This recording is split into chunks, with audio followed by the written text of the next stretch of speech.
All right, welcome to this week's live office hours. Mixing it up a little bit. I'm in our booth today, so new visual background for you guys.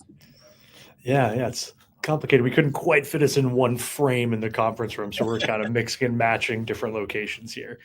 Yeah, exactly. Having some fun with it. So, welcome this week's live office hours. Again, this is designed to be very open-ended, right? So, any questions you have regarding repricing or selling on Amazon doesn't really matter. Bring all the questions to us. We're happy to go in depth on all kinds of different things. Um, got AMZ United next Tuesday, so I'm flying out Monday. So I'm very excited for that. It's gonna be really fun. Been tweaking a lot of our content. One, just creating new content, but also going back to our older stuff and saying, okay, what should we change here? What should be updated, optimized, all that good stuff, make it better. One thing we did cover, and I'll share my screen here so you can see it. Is actually going to be removal fees. I know, super fun. But listen, they happen, right? Sometimes you got to remove some things. So, whole blog post here, just Amazon removal fee, a quick guide. This is not incredibly long, very intentionally. It's designed to be kind of to the point, which is very important here.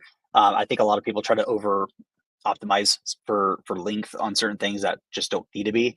What's the proverbial thing? It's like every book should have been a blog post and every blog post should have been a tweet. I think this one should have been a blog post because I don't know if I could actually get all this in a tweet. Maybe a Twitter thread. Um, but sometimes you want artifacts that are going to last for a longer period of time. So definitely check out the blog. I've been watching our traffic on the blog really increase lately too. So it looks like it's registering very well. One thing I didn't pump too much, and I don't think we talked about it here, is another blog post that I did a few weeks back called the One Day Month. I want to highlight this for a moment, just kind of get us started here. So, a lot of people are familiar with the concept of being in the zone. Well, what is in the zone? Um, a more scientific version of that is called a flow state. So you're in a flow state. Now you're neither in or out of a flow state. It's actually a four-part cycle.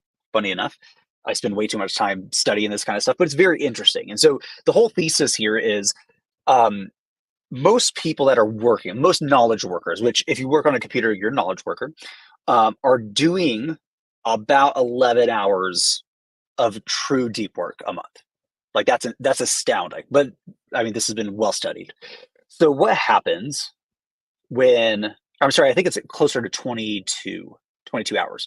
Um, what happens when you design a day to focus exclusively on getting into a flow state, being hyper deep work on the most high leverage things that could be hiring, building new processes, doesn't matter. Just things that really move the needle, right? Things that are really worth the time.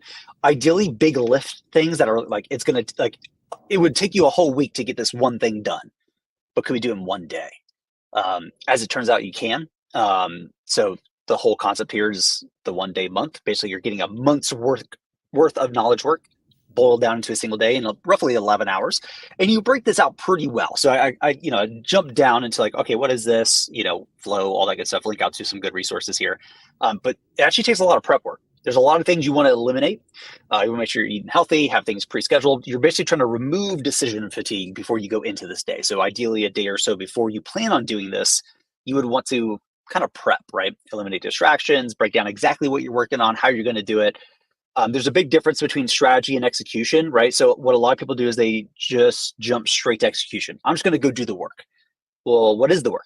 Have you defined it? Have you laid out the best way to approach that? That's very much important as well. And so you're kind of laying out the roadmap for your day and then running once that day occurs. And so there's a timeline for this, the way you do this. So 5 a.m. to 8 a.m. That's your first flow block. That's when you go really hard.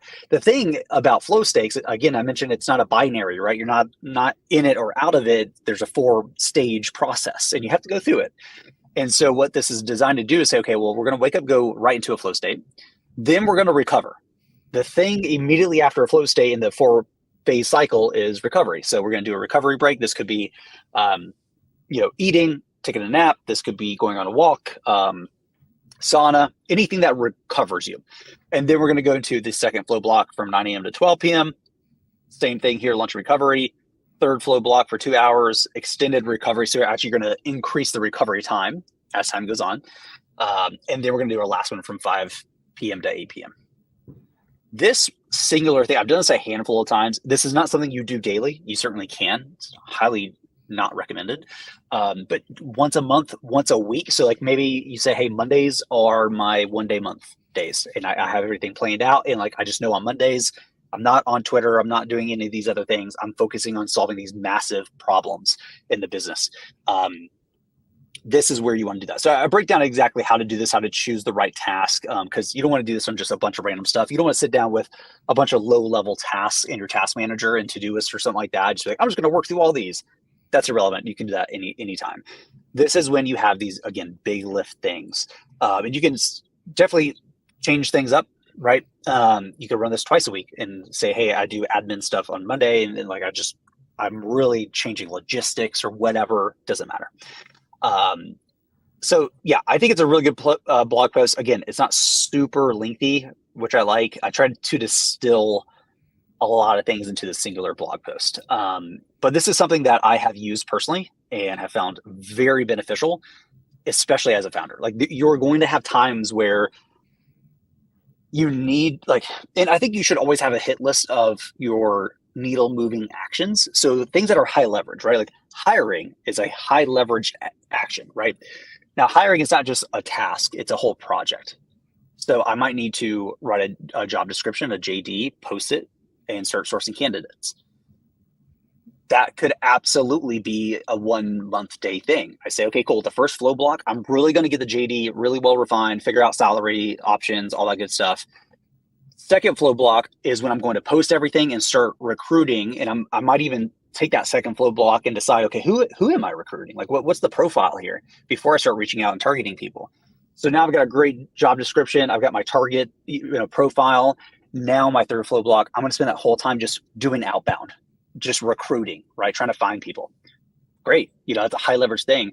Most people may take 3 days to even get to a point where they're doing outbound, but you did it all in, 6 hours in a single day. And you saw plenty of flow blocks left after that. So it's one of those things that I think makes a ton of sense. If you're wanting to analyze your P&L, look at your profitability, like let's say you're doing wholesale, you really want to understand where should your money be allocated. That's a big task. That requires deep work, right? You're doing data analysis. That's a great idea, right? Your end goal there would be updating your strategy for how you're deploying your capital to get the most out of it. Great. There's a lot inside of that. So I might take a Monday or a Tuesday and say, great, I'm dedicating that whole day and I'm going to do this 1 day month just to solve that one problem. Could even be sourcing. A lot of people just really struggle with sourcing. And they really only source for like an hour a day. And they're like, oh, I'm not getting anywhere. Well, yeah, you're sitting down for 4 hours every day, but you're only deeply sourcing for 1 hour in reality. What if you flip that on its head? What if every Saturday, let's say you work full time, every Saturday or Sunday, you do this and you're doing a month's worth of sourcing in a single day? That's pretty impactful. You're right. So it's a cool concept. I think it's one of the nerdiest things ever, for sure. But I'm a huge fan of it. I also have used, used to be a company, they kind of shut down. They have their resources still available. It's like a massive spreadsheet. It's called Ultra Working. I mentioned this years ago. It basically helps you break down these flow blocks individually, right? So I would say, okay, cool. I'm going to work for 45 minutes and then I'm going to take 10 minutes off. So what am I working on during those 45 minutes? Like specifically. And then I would do that and I would take that break. What am I working on next? Boom, boom, boom, boom, boom. So I kind of have these hacks for like intraday things and then like the bigger picture things, right? So if we have like a massive problem in the company, I'm probably going to do these 1 day things. And I might do the 5 a.m. to 8 a.m. I probably will skip that, to be honest, unless it's like detrimental. I'm not a big early morning person, but doing 3 flow blocks in a day is still absolutely incredible. I mean, the upper bounds of really, truly deep work consecutively is like 4 hours. Like once you hit 4 hours of truly deep work, you should take a break. Like you're going to hit a brick wall. So you kind of have this process or system where that's just taken into the model, and it's just sorted out for you. So it's a pretty cool thing. I think more sellers need to get more into like the productivity stuff, because I think, we have this whole like hustle mentality, like just do it. It's like, okay, but what's the how of the doing, right? You don't just do things. There's a lot that goes inside of the how you get those things done. And I think more sellers could completely 10x their growth rate, their sales, what have you, by doing things like this, even just once a month. Once a month would be amazing if you're not doing anything like this already. Yeah. Yeah, it's really interesting. I mean, I have a lot of experience and background in like sports between coaching and being a player on various teams. And I think this is a very important skill, is being able to time manage, specifically practices. We would have it broken out very similarly, where there's 3 or 4 chunks and you focus on whether it's plays, certain drills, or whatever it may be. And I think a couple things that you mentioned are really important to emphasize, where when you get to the end of one of those flow blocks, like take that break, even if you only got to 90 or 85% completion, sometimes that last 10 or 15% really starts to have diminishing returns in terms of the amount of time that you invest into it. So some of the more effective coaches that I played for and some of the more effective teams that I coached was, hey, we got to that 85, 90%. Maybe we revisit tomorrow, but let's not then dip into that second flow block being stuck on that previous task. Let's move on to that next one, because it's better to get, all 4 of your tasks up to that 90% level, then kind of continue to spill over into those different flow blocks and only get 2 of those up to 100%. And then you haven't even touched that 3rd or 4th flow block topic or focus there. So it's definitely a balance, but I mean, time managing your day that way to just kind of compound the productivity in one day is really effective, especially when you are able to kind of move on to that next subject and make a lot or a greater impact and go deeper into those few different subjects there. Yeah, exactly. I think deploying something like this going into Q4, beautiful idea. You're going to have a never ending list of things that you want to get done, some massive things that are just going to be time consuming. But what's interesting is McKinsey actually did a study on this. They found that executives in a flow state were 400% more productive. So think about that. 1 hour equals 4 hours, right? I mean, that there's something about that is just superhuman in a way. And you can actually measure flow states, the different phases, using brainwaves. Like you can very easily measure a lot of this stuff. So the research on it is actually profound. There's tons and tons and tons of research on this. Mihai Csikszentmihalyi is like the main father of flow. Don't ask me to spell his last name. There's absolutely no way. The way it's spelled is not how it sounds. You have to hear somebody say Mihai Csikszentmihalyi to know it. But it's absolutely amazing. He's got a book. I think it's just called Flow. That's amazing. Funny enough, he was studying happiness and discovered flow as a leading indicator of happiness. So the more time you're in a flow state, the more fulfilled and happy you are as an individual. So that's kind of cool too. So I dig it. Yeah, and I think it's a little bit of a combination too. Like, we're such routine and habitual creatures in nature, so that if you create that routine, even if it's not to try and cram a month's work at productivity into one day, if you cut those 3-hour blocks to hour and a half blocks, that can just be your weekly routine. And then you're going to train yourself to kind of automatically get into those flow states if you have the same topics or objectives in those typical time slots. So yeah, I think maybe just not like shrinking down that timeline to make it more of like a 9 to 5 or more of a typical work day can still improve that productivity if you block so much those flow sections there. Yeah. And you just gave me a cool experiment idea. There are things you can take and do that will help with neurogenesis, so basically creating new neurons and pathways.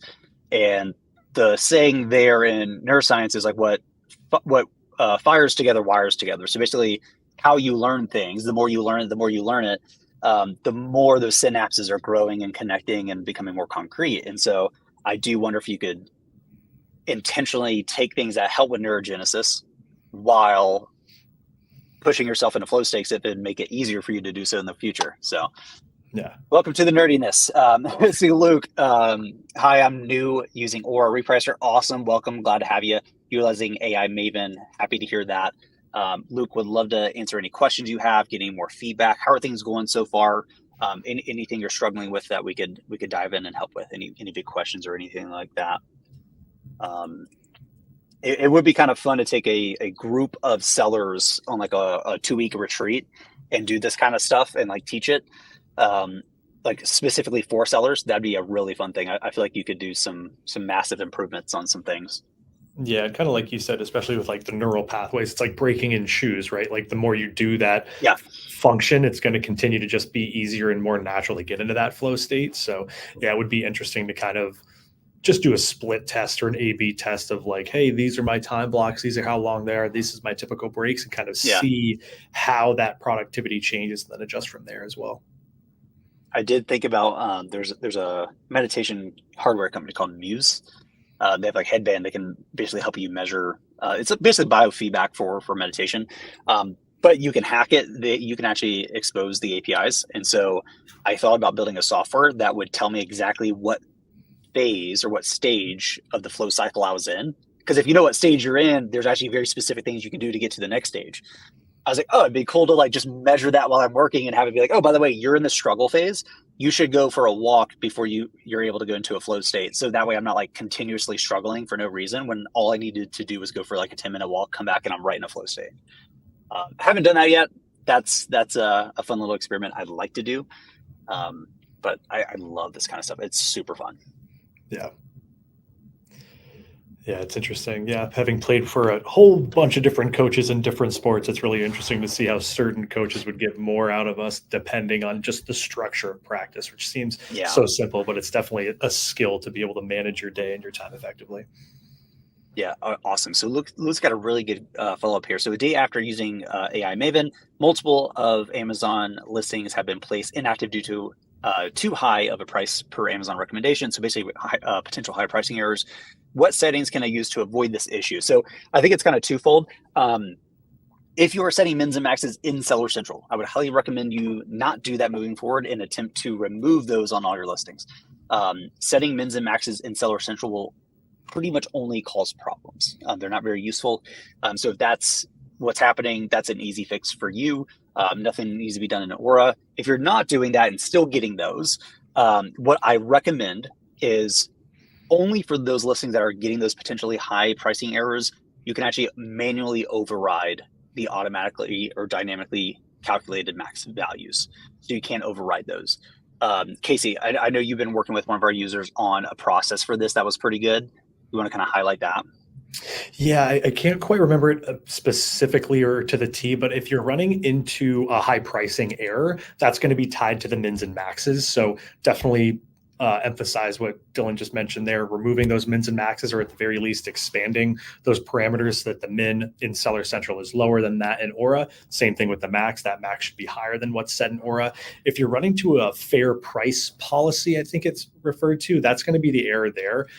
If you actually click and navigate to, I believe it's managed listings, and then it'll be those inactive ones due to that high pricing error, you can actually continually plug in different price points. And then eventually that warning will go away and you'll know, hey, this is actually a price point where it's no longer considered to be an unfair price. And that can be your go-to max at that point. And then you can use that either in Seller Central. As we mentioned, we don't recommend that. So you want to use that max price and set that within Aura for yourself. Exactly. Yeah. So Luke, so AI pricing will still work in the range, even with low/max settings on Aura. So within reason. So if the max price is set very, very low, we'll still reprice, but there are, if the buy box is, higher than the max, that's going to be a problem. But yeah, we absolutely can. So if we've been setting it at, let's just call it $80, and you override that to 70, yeah, we can still reprice within that range. That's not a problem at all. Let's see. Alan, can you talk about the buy box versus other featured sellers just below the buy box? It seems that Aura tells me we are in the buy box, but really we are in the get it faster section. I do not consider the buy box. This is where things get kind of confusing because there are regional buy boxes. And so in a lot of cases, you are seeing yourself not in a regional buy box in your region, but you are technically in the buy box, or the inverse can be true. So anytime you're checking on your listings publicly, I always recommend using incognito because it's going to remove any kind of geolocation kind of stuff. So it'll show you exactly what's true. And it's going to force, basically what happens is on pages you frequent, when you're not in incognito, they will cache, so store a lot of the data and only update it every 10, 15 minutes. That way the speed of the page is faster. Very common thing. Unfortunately, what that does is because things are changing so much faster than every 10 to 15 minutes in a lot of listings cases, you're not seeing the most up-to-date information. So I would recommend always defaulting to incognito when you're looking at what is publicly being shown right now. So that can definitely be the case. But again, most likely what you're probably seeing here are regional buy boxes. Unfortunately, Amazon does not expose that concept in the API. So no repricing tool, really no software period can give you insights into regional buy boxes unless they're doing it on like a scraping kind of way, and even that's very rudimentary in my opinion. So you're definitely gonna see that. Don't worry about it. I mean, you can't hack it. The only hack, actually, here's what I will say. Let's say you're doing wholesale, you have unlimited access to inventory, right? Let's just make that assumption real quick. If you are crushing it with repricing, getting great sales, and you're like, Dylan, how do I get more? Well, we can run PPC ads, certainly, but in a lot of cases, you can start to increase your shipments, right? You increase it 10, 15, 20% every single time until you start to hit a plateau on sales. What that's doing is it's better distributing your inventory regionally. And so that's how you get more access to these regional buy boxes, because obviously your inventory has to be in that region. So by having more inventory, you gain access to more of those regional buy boxes. That's really the hack for those. There's really no technical hack outside of just have your inventory there. So that's going to help. But yeah, as far as any software in the Amazon space is concerned, there is only a singular the buy box. There's no concept of the regional buy box. I'm hoping that will change in the future. It's definitely going to change everything for repricing, like just the way we architect the software and things like that. It would fundamentally change everything. But it would be really nice to be able to do that. But again, the problem with that concept though is you only can have one price, so you actually can't compete on price per region, because if I'm competing on price for in region A, I'm now not competing with region B, right? I can't have these things. I can't have two different prices. And so really the hack there is just more inventory in those regions. You qualify for it a little bit better. Yeah, and just to kind of build off that as well, Alan, we gather our buy box data directly from Amazon via what's sent to us via their API. So if you are being shown as in the buy box in Aura, Amazon is coding you that way. And if you're not seeing that on your own browser, like Dylan said, that's very likely a regional buy box situation where you may not be within that specific region, but elsewhere you'll be coded in the buy box. And then additionally, I know you mentioned that you were in the Get It Faster section of that listing. There have been instances, unfortunately not with any consistency, but there have been instances where I've seen folks coded as the buy box winner and they're shown in that Get It Faster section. So I believe that Amazon may be coding you as the buy box winner elsewhere. And in that regional buy box where you're not the specific buy box winner, they're still considering you in the buy box as that Get It Faster option. Like I mentioned, unfortunately, no specific consistency in that range. And unfortunately, we do have to go off of the information that Amazon provides us in this scenario. But yeah, if you're being coded as in the buy box, you are in the buy box, even if you can't necessarily see it on your specific browser there. Yeah. Steve Brian, will you be offering repricing for Walmart anytime soon or in the distant future? Yes. This is something we're watching very heavily. It has been amazing to see how fast Walmart is attracting sellers. And I'm seeing a segment of sellers completely get off Amazon and only sell on Walmart. What is that trend over a long period of time? I think it will change. I think the future really is not single marketplace. I think it's multi-channel. That creates its own problems, but it's a lot of great upside and opportunity as well. So that's something we're watching very heavily. We have a lot of things in the work in the background right now that we're getting to that are going to be major releases prior to Walmart. But the release we're working on right now is a new foundation to be able to do that kind of stuff. So it's going to be amazing. I'm very excited for Walmart to dive into that. It's going to be a whole different world. What a lot of repricing softwares that say they have Walmart repricing are doing, they're just matching your same price on Amazon. That's a very easy hack, right? You're just matching price. I think the better way to approach that is first principles. like what actually works on Walmart versus what actually works on Amazon, like independent of one another, and then designing strategies for that and functionality for that. Because if you can get a higher price on Walmart, then why would you match your same price on Amazon? You're potentially just giving up upside for no apparent reason, right? And so I think it's a larger project than what most other repricing companies assume it is. I think they're just hacking things to say that they have it. It's one of those things where it's like, well, technically we have it. It's like, yeah, but like, let's be rational here for a second. Like, do you have it in a way that actually makes rational sense, or did you just do it? Very different worlds. But yeah, so definitely for sure on the docket. Very pumped for that. See, Luke, you're very, very welcome. Appreciate you testing us out. Love your customer service. Love that too. See, Michael, hello. I'm somewhat a new seller, April. I have joined the trial yesterday. Are there any recommendations for new user strategies? Casey, you want to hit that one? Yeah, absolutely. And Tony, I see your question as well. This will kind of answer both of these questions here. So generally the two main strategy recommendations that I make to everybody are going to be our Maven AI strategy and then our buy box targeting strategy. So the Maven AI strategy, very simple. You really just set your minimum prices and activate it. It is designed to find that optimal price, which is a combination of sales velocity and profit margin. It does tend to lean towards the margin side of its logic, and it does take Maven time to learn on your specific listings. So when you initially activate it, you will see it test higher price points and then work its way down to optimize the like I said, that margin portion of its logic. We also have found that with Maven, it tends to find the optimal price being slightly above the buy box. That's kind of finding that best mix of, hey, the sales velocity may be a little bit lower, but with the added margin, you're actually generating more profit and revenue there. Additionally, if there's a lot of sellers on a specific listing, that's going to bring downward pressure on that buy box price. So that's going to be where Maven is the best option for you if you're focused on generating the most margin.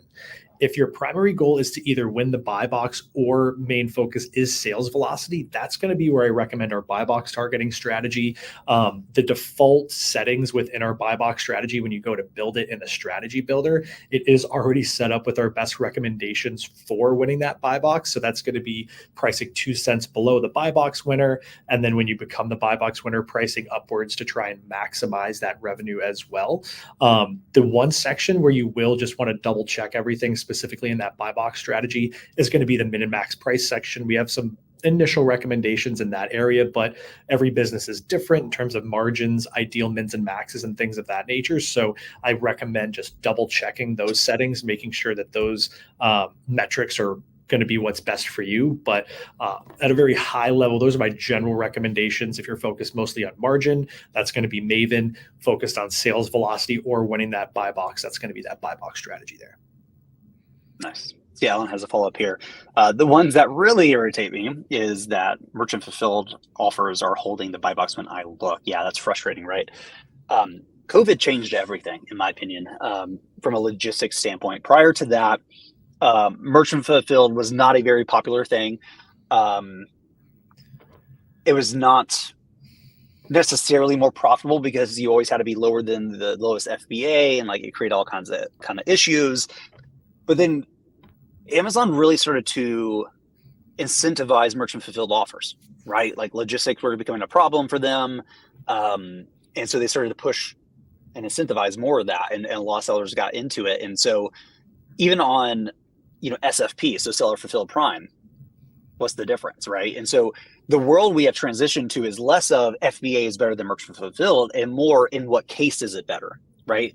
Because if I'm merchant fulfilling and I'm in Boston and a seller's in Boston, is it faster for me to just ship it from my house to them, like using USPS or UPS, than it is going through FBA? In some cases, yeah. And so you're going to see more of this. I've never been a big merchant fulfilled proponent because it's a lot more logistics in-house, and why not give that up? However, there are a lot of more sellers that are doing that and seeing really good results with it, kind of like a portfolio approach. Some things are going to be FBA, other things are going to be merchant fulfilled, some kind of ratio there. So super common, but back when I was a seller, it was basically FBA or nothing, and if you did merchant fulfilled, it was kind of laughed at. Now that's no longer the case because things have fundamentally changed, and I think that's here to stay. I think logistics have gotten better through the stressors of COVID. that the stressors that were put onto the system, and it reacted pretty well. So it's just, things have changed. That's super common. It will continue to evolve in some way, shape, or form. Yeah, See Michael here. Go ahead, yeah, Casey. I was just going to add there, Alan, that merchant fulfilled is more regional oriented, if you will. So if you are seeing merchant fulfilled offers in that buy box when you're being coded as such, I'd be very confident in saying that that's more than likely a regional buy box situation, because it, like Dylan's example, if someone's trying to buy in Boston, that merchant fulfilled offer is within Boston, just going to be quicker for them to get that product. And that's one of the main factors for Amazon determining the buy box winner is that shipping time specifically. So that definitely is a frustrating scenario, but we just don't have direct insight into Amazon's algorithm for calculating that buy box winner. But I'd be willing to bet that's a regional buy box situation there.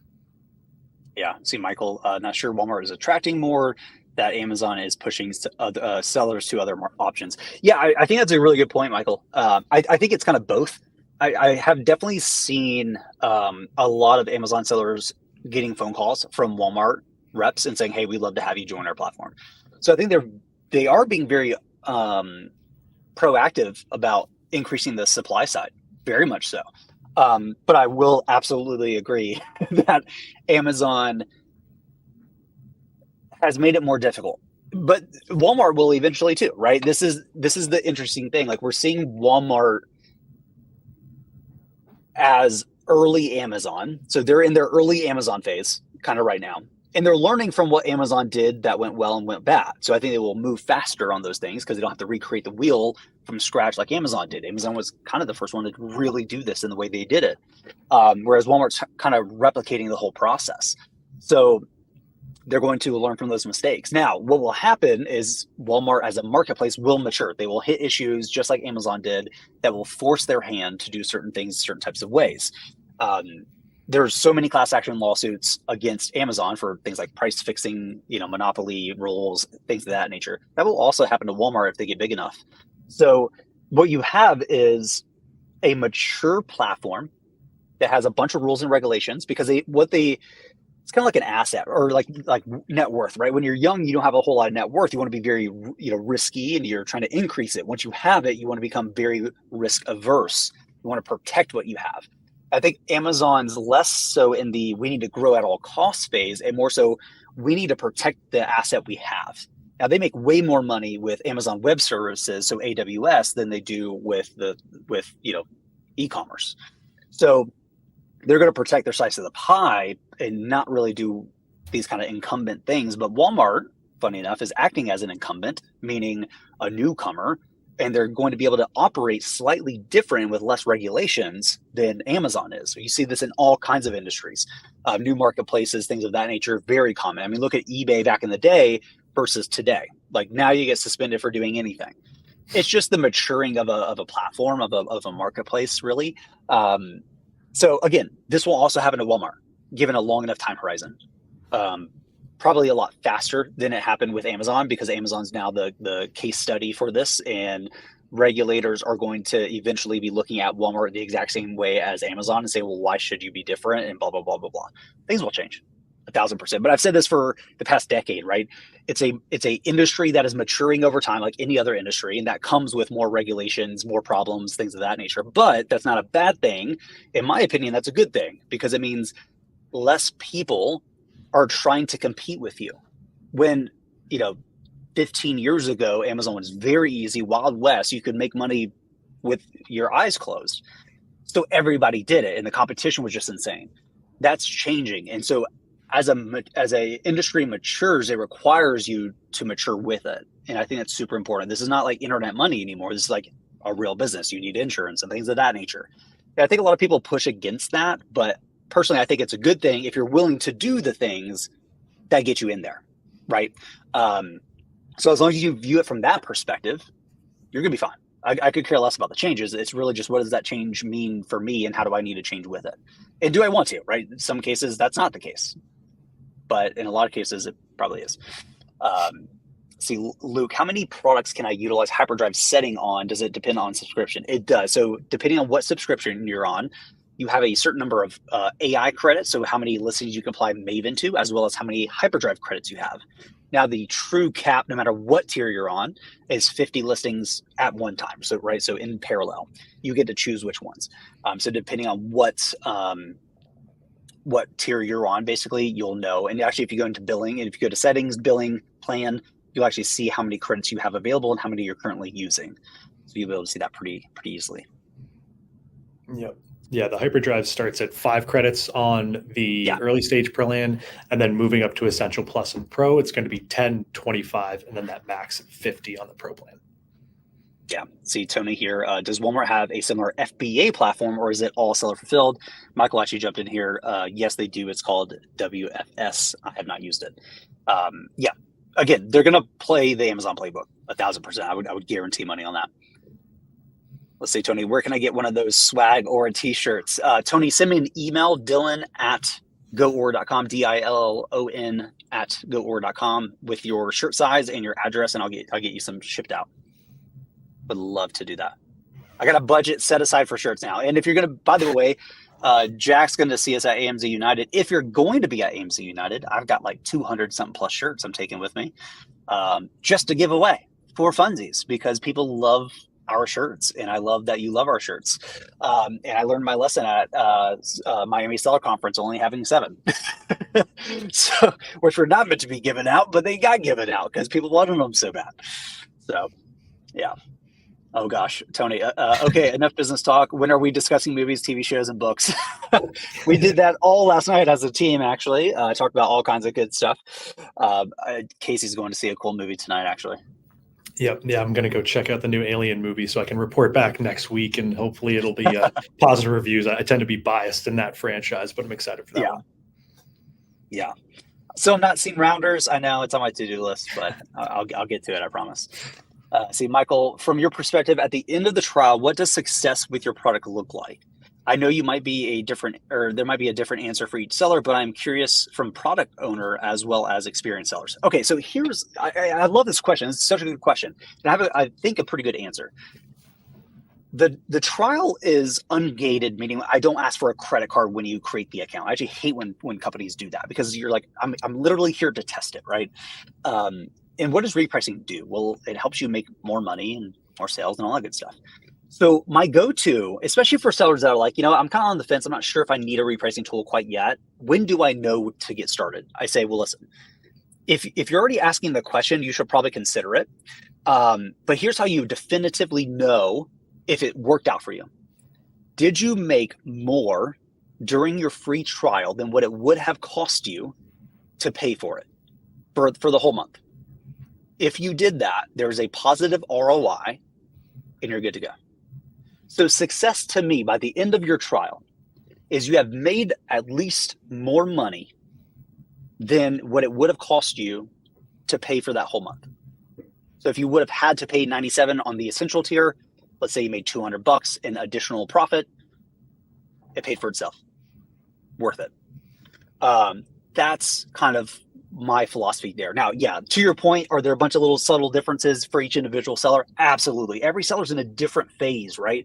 Some sellers are like, hey, I really care less about sales velocity right now. I really just need to get my profit margin up. That's a whole different conversation. Or the inverse could be true. Hey, my profit margin is really amazing, but I'm not moving things fast enough. Okay, cool. Well, we actually need to lower your margin, increase velocity, get you more balanced. That's going to be your success metric.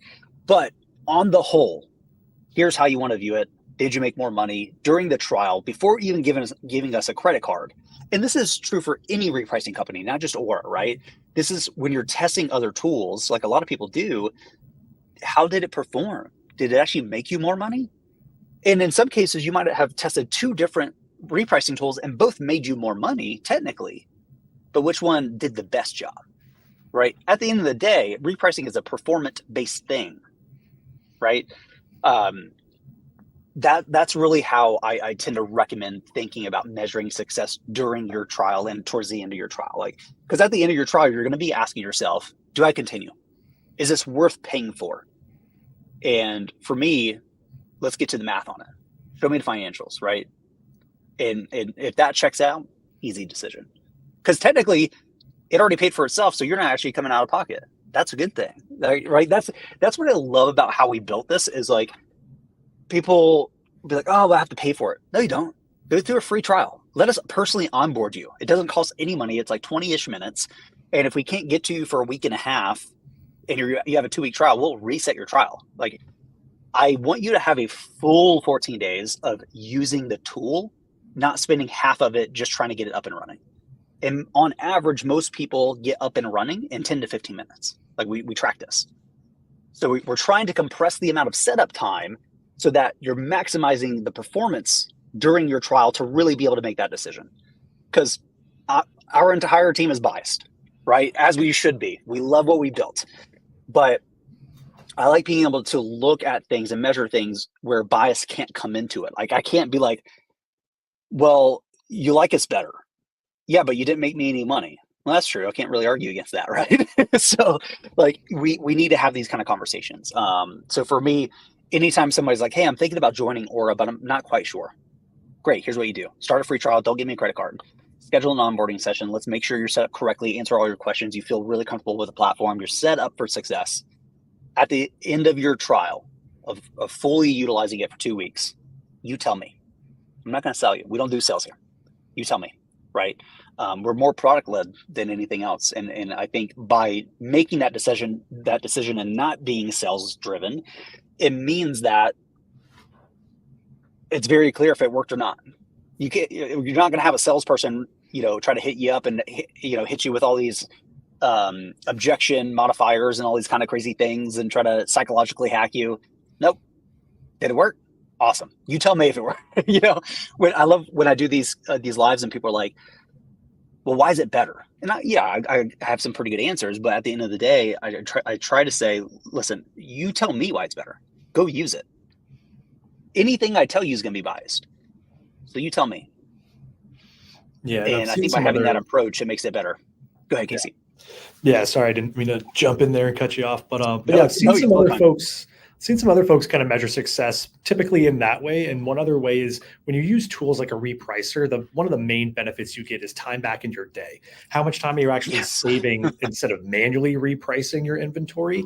Because that itself can have a certain monetary amount assigned to it. I've worked with a handful of sellers where Aura did increase their sales and overall margins, but one of the main reasons they love it is it lets them spend more time in other areas that impact their business heavily. I mean, we always talk about how the best thing you can do for your store is make an intelligent buy when you're sourcing. I've worked with a handful of sellers over the last few weeks. We're like, this is great. I'm able to spend those 2 hours a day that I was manually repricing now sourcing, and that's led to better products being in my inventory. So it is a little bit of a snowball effect in addition to just the overall kind of black and white, how did sales perform? If it makes your day easier and lets you whether invest more time back into your business or even spend your time elsewhere with your family or things that are more important to you, that's another good way to kind of assess how valuable or any tool really can be to you on a day-to-day.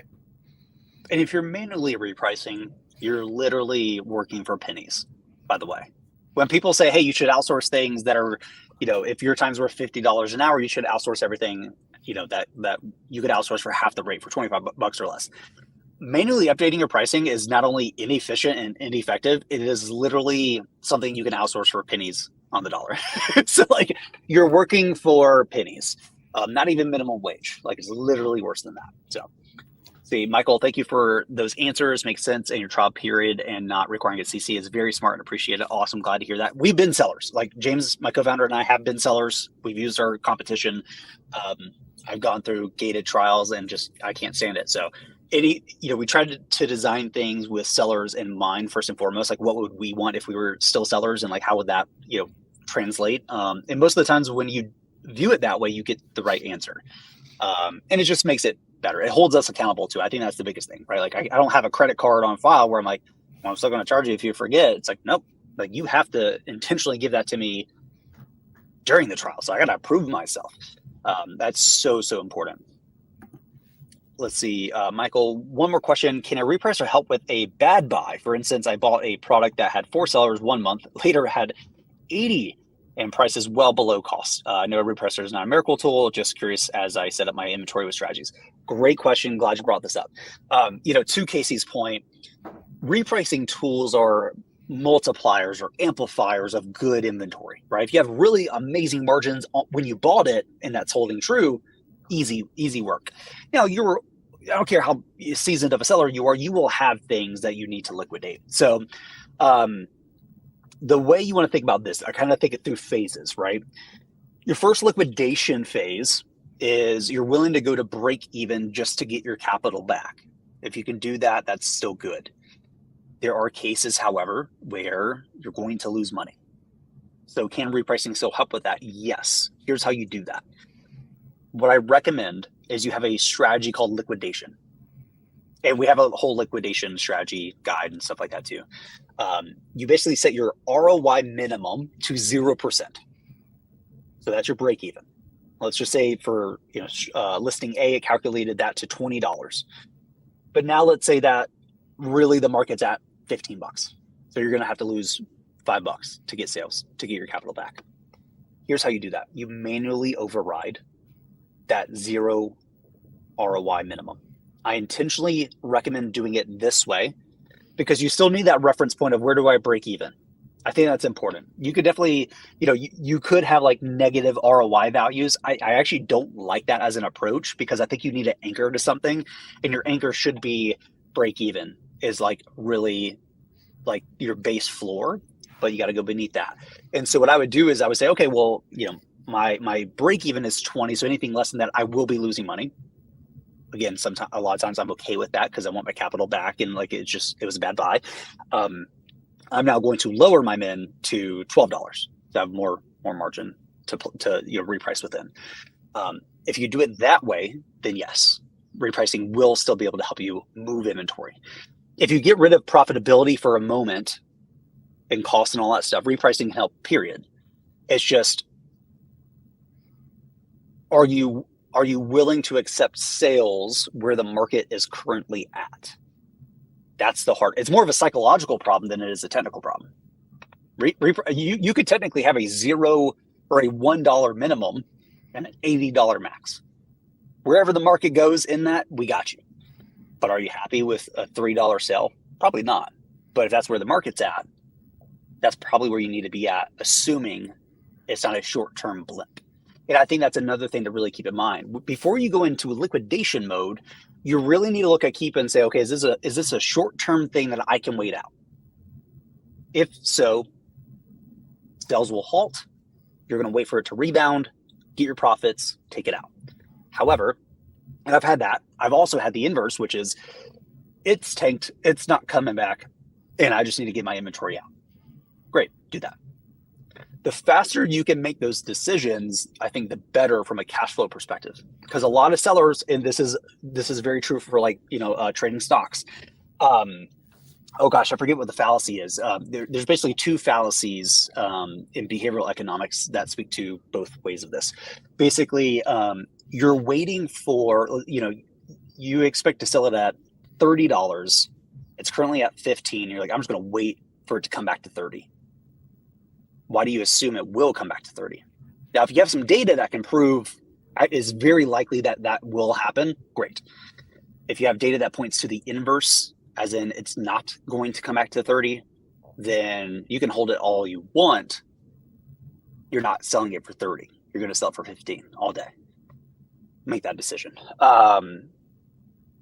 So I think kind of building your own internal algorithm or checklist. We talk about checklists here a lot. I think they're way underutilized for sellers. Have a piece of paper that has your checklist of when do I liquidate and why. What you're doing is you're intentionally sitting down and building out this routine of here's when I do it and why, with taking the emotional side out of it. You're not doing it for one particular listing. You're just saying in general, when should I rationally do this? And then you're running your listings through that checklist. And if it passes all the things, you liquidate it. If it doesn't pass all those things, you hold and you reassess a week from today or a few days from today, depending on what's happening. If you do that, now it's very easy, funny enough. Once you have a really good checklist or a process for this, really your process, your liquidation process, you can hand that process over to a VA, say once a week, run this process. And they're going to say, great, 20% of the things passed, we're going to liquidate it. and you're going to lose money on this. Sounds great. It matches the criteria. Take emotion out of it. It's a rational decision. Let's do it. Awesome. Not a problem. So the more, and this is why I actually wrote the whole like 1 day month thing, right? Like these are the kind of things you should be working on, because what you're doing by not doing that is you're solving the same problem over and over and over and over again, instead of solve it once and then just run that playbook, that process whenever it comes up. And for founders, when you're talking like delegation, like having a personal assistant, a VA, things of that nature, what a lot of founders talk about as an upside of that is there are tasks that will cost money. They have to get done. But because the emotional aspect of spending money is involved in it, you're going to put that task off as long as you can. A VA doesn't care about your money. So a VA just goes, I need to do this. I'm getting it done. Either way, you're spending the money, but the task got done. Booking flights. I hate booking flights. I don't know why. I hate paying for them. I like flying, but now I'm like, oh, you know what? I keep doing that right now. And I'm like, I just need somebody else to just book it for me and like not care about the money. So I just delegate it over. I'd be like, you do it. Like, you're not going to care. And like, rationally, it's the same shit. So like, just do it. So I think spending more time thinking about how you should, and also researching, right? Like, how do other top level sellers decide when to liquidate, and how do they liquidate their things? Steal their process. And by steal, I don't mean that in a negative connotation, but like copy and paste their process, run it, tweak it to your needs. So you're not starting with a blank page and then hand that over to a VA, a VA that already exists, whatever. Anything that you could hand over, outsource, delegate that has an emotional connection or problem for you, I think the faster you will grow, because you don't want to take a loss. No seller does. But I guarantee you that you will take losses because you're a seller. So by handing something like that over, that person's not going to be like, oh man, this is real. I made a bad buy. They're like, I don't care. I'm just running the process. I can care less. But you're doing the right things. Even though it feels bad, it's the right decision. So I think that's a key point. So I'm so glad, Michael, that you brought this question up. Because not only, yes, can repricing help with liquidating inventory? That's a super easy yes for me, but I wanted to focus a little bit more on like the behavioral emotional aspects of it, because again, I think it's less of a repricing problem and more of a procedural problem, right? Like how, like you tell us, some sellers by default, if it's sat for 3 weeks, they liquidate it. They don't care. That's their criteria. That's their checklist. Is it 3 weeks old? Move it. I don't care. So sometimes it's as simple as age of inventory. I don't hold anything more than 45 days. Some sellers hold things for 180 days. And that rationally makes sense for their business model, because they're doing these long-term kind of flip things and the margin's massive. And great, don't do that, right? Don't do the 45 days. For me, I was a high volume guy. I didn't like to hold things very long for cash flow purposes. So once we got to 2 weeks, I always wanted to have at least 1 week and at most 3 weeks, really closer to 2 weeks of inventory levels. So the moment that 2 weeks started to push up into 3, I became more aggressive. That doesn't mean I liquidated, but I started to lure my men to become more aggressive. And if that still didn't work, I went deeper and deeper and deeper and deeper. So I kind of had this balance that I wanted to stay on. So as my average age went up, I became more aggressive. As I went down, I became more conservative. And for me, I wanted that balance, this ebb and flow, and that worked for me. May not work for you though, right? So again, there's so much knowledge related to liquidating inventory on the internet from other sellers. I think and again, great example, spend 2 hours deep diving. What does everybody else do? What's the commonalities between all these? Maybe that's a guaranteed thing you should do, and then consider all the exceptions that this seller does and this other seller doesn't do. Like why should you choose one or the other? Tweak that out, get it really laid out, and then start to deploy and test it yourself. You could do all that in a single day using that whole like 1 day a month kind of process. So I think that's going to help a lot. But I love this question. I like the behavioral aspects of being a seller, and I think those things don't get talked about nearly enough. I think we're very apt to jump into tactics and stuff like that, but a lot of times it's purely emotional or psychological. Yeah, and it's easier.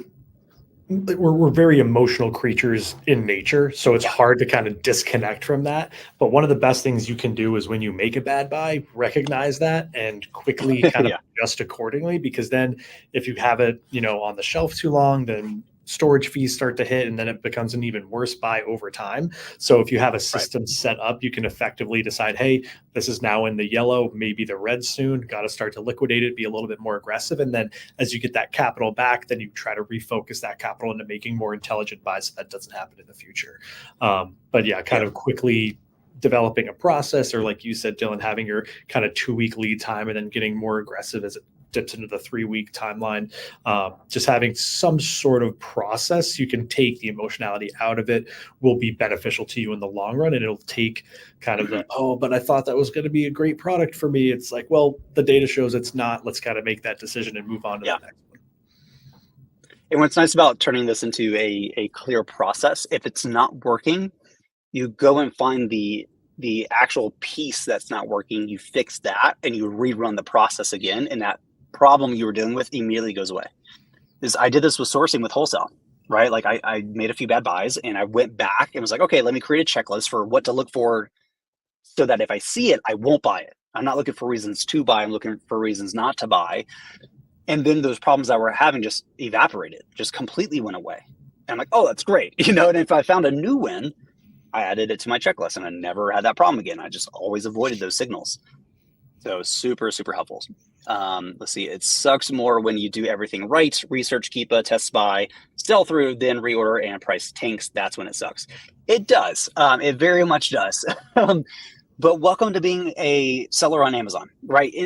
This is so important. This is why you cannot be so emotionally linked to your inventory. You cannot care. When I was a seller, all my friends were like, well, what do you sell? I'm like, things that meet my criteria. I don't care what the product is. Does it meet my quantitative criteria? That's all I care about. I'm in all kinds of categories. I care less what category I'm in. Does it meet my criteria? It doesn't move, I'm good. And if it doesn't, okay, move it. And this is what's good about once you get really good at sourcing, you don't care if you made a bad buy because you're like, get my money out. I got more things that are more profitable, that are better, guaranteed, that I could spend that money on. So the opportunity cost of me letting it sit there, hoping it gets better when I know it's not going to, is very high because I could have sold for a loss, redeployed it over here the next day, got that profit that now I broke back even, and I can redeploy in that same SKU again and again and again. I'm profitable now. So you have to think very, very differently. See, Michael, appreciate this call and you sharing experiences and expertise. I'm learning. I think the same and like the affirmation. Love to hear that. Love to hear that. Let's see, Tony, I always tell people I sell toilet bidets. Haha. They don't usually ask many more questions after that, although I have made a ton of toilet bidets in the past. That's funny. Or I've sold. Yeah, it's funny. Having ran a prep center as well, I know sellers who sell legit toilets, like pallets of porcelain toilets. I've never bought a toilet on Amazon, but apparently you can. So yeah, who cares? Who cares what it is? I'll go into any category. So I know some wholesale sellers are like, oh, I only sell in this category. I'm like, why? There's opportunity everywhere. Who cares? But this has been an awesome session. We'll start to wrap up here for time. Great questions and conversations. So appreciate everybody joining us. Again, we do this every Wednesday from 2 p.m. to 3 p.m. EST, completely open format. We'll riff a little bit here and there, but it's really just designed for us to answer any questions you have, kind of jam with you guys. As a heads up, we will not be doing this next week because the team will be flying back from AMZ United. So we'll be there. We'll fly on Monday, AMZ United Tuesday, and then fly back home on Wednesday. So we will not be having the session next week. Emails will be going out to let you guys know that.